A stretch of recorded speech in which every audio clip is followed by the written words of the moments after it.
मध्य प्रदेश में ईवीएम से छेड़खानी का डर इस कदर घर कर गया कि सुरक्षा बलों की 3 लेयर के आगे राजनीतिक पार्टियों के कार्यकर्ता भी तैनात हैं।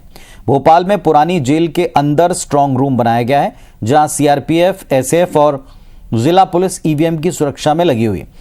लेकिन इन सबसे अलग राजनीतिक दलों के कार्यकर्ता भी ईवीएम की सुरक्षा में जुट गए हैं। 8-8 घंटे के लिए ये भी बाकायदा ड्यूटी दे रहे हैं। IBC 24 संवाददाता ने स्ट्रांग रूम के बाहर का जायजा लिया है।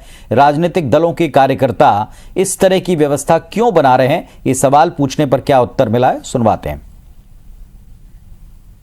मध्य प्रदेश विधानसभा चुनाव के मतदान के बाद अब बारी मतगणना की है। इस वक्त हम मौजूद है भोपाल की पुरानी जेल के अंदर बने स्ट्रांग रूम में। देखा जा सकता है कि तमाम जो तैयारियां हैं अब वो मतगणना को लेकर चल रही हैं। 3 लेयर सुरक्षा में ईवीएम रखी गई है। पहली सीआरपीएफ, दूसरी एसएएफ और तीसरी जिला पुलिस का जो बल है वो पूरी तरह से मुस्तैदी के साथ तैनात है। लेकिन उनके साथ ही राजनीतिक दलों के कार्यकर्ताओं ने भी बाज सी निगाह इन ईवीएम पर रखी है, कहीं ईवीएम में कोई गड़बड़ी ना हो।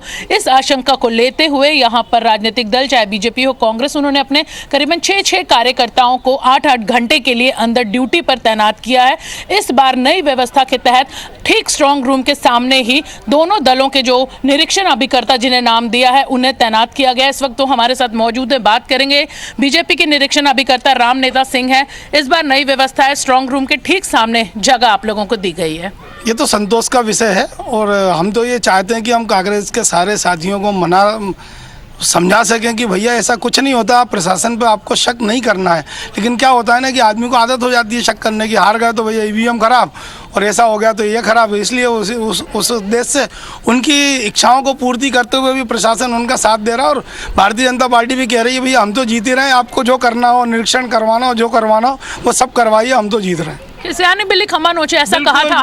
बिल्कुल सही बात है। ये देखो, जब आदमी हारता तो मीक मैन तो निकालता है। ऐसे 18 में भी आपने, उसके पहले भी जो चुनाव हुए 3 से लेके सारे चुनावों में भारतीय जनता पार्टी निष्पक्ष पार्टी है, निष्पक्ष काम करती है। इसलिए हम कभी प्रशासन पे भी ये नहीं बोलते कि उनने ऐसा पक्षपात किया, ऐसा किया, वैसा किया। हम तो प्रशासन के अच्छे कामों की प्रशंसा करते हैं। प्रशासन ने यहाँ पर मुस्तैदी दिखाई, लेकिन राजनीतिक दल भी बाज की निगाह रखे हुए हैं। अब कांग्रेस के जो निरीक्षण अभिकर्ता वो मौजूद हैं। आरोप है बीजेपी का कि खिसियानी बिल्ली खम्बा नोचे। आप लोगों को मनाने समझाने के लिए वो अंदर बैठे हैं। खिसियानी बिल्ली, पहली बात तो इनको डायलेक्ट पूरा बोलना नहीं आता। आप मेरी बात सुनिए, 2018 का जब चुनाव हुआ था, आपने यहाँ पर देखा था घंटों एलईडी बंद हुई, पूरी व्यवस्था बिल्कुल ऐसी थी, अव्यवस्था फैली हुई थी। लेकिन प्रशासन का ये जवाबदारी है कि घंटे उसका जवाब आज तक नहीं आया। वो एलईडी घंटों बंद हुई थी, उसका जवाब आज तक नहीं आ पाया। प्रशासन दे ही नहीं पाया, ना निर्वाचन आयोग दे पाया, ना कलेक्टर दे पाए, ना कोई सुरक्षा दे पाई। ठीक है, वो बात अपनी जगह। लेकिन माननीय कमलनाथ जी ने इस बार 2023 की तैयारी जिस तरीके से करी है, आपने देखा है पूरा मध्य प्रदेश के हर मुख्यालय पर कांग्रेस के कार्यकर्ता इसी तरीके से निगरानी करेंगे, इसी तरीके से चौकन्नी करेंगे। निश्चित तौर पर मध्य प्रदेश का चुनाव बदलाव की ओर है और ये बदलाव हो चुका है। लेकिन हमें भारतीय जनता पार्टी के ऊपर और प्रशासन को भरोसा नहीं है। बिल्कुल सुन सकते हैं कि आरोप प्रत्यारोप का जो दौर है वो जारी है, लेकिन जनादेश ईवीएम में कैद हो चुका और इंतजार करना होगा 3 दिसंबर का, जब ईवीएम से रिजल्ट बाहर आएगा। कैमरामैन विनेश श्रीवास के साथ IBC 24 भोपाल से हरप्रीत कौर, रीन।